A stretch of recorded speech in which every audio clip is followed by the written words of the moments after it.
আসুন আমরা জাতীয় বা আন্তর্জাতিক যেসব প্রতিশ্রুতি দিয়েছি তা বাস্তবায়ন করি এবং অর্থনৈতিক ক্ষেত্রে সামাজিক ব্যবসার ধারণা প্রতিষ্ঠিত করে সকল প্রকার বৈষম্য ও অসমতার অবসানে ঐক্যবদ্ধভাবে আমরা কাজ করি।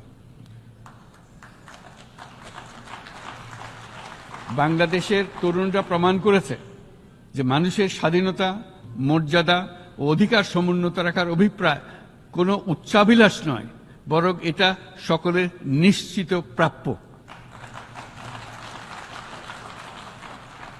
আজ এই মহান সমাবেশে আপনাদের উপস্থিতিতে শান্তি, সমৃদ্ধি ও ন্যায় বিচার নিশ্চিত করতে আন্তর্জাতিক, আঞ্চলিক এবং জাতীয় পর্যায়ে বাংলাদেশে তার ভূমিকাকে ক্রমাগতভাবে জোরদার করার নিশ্চয়তা দিচ্ছে।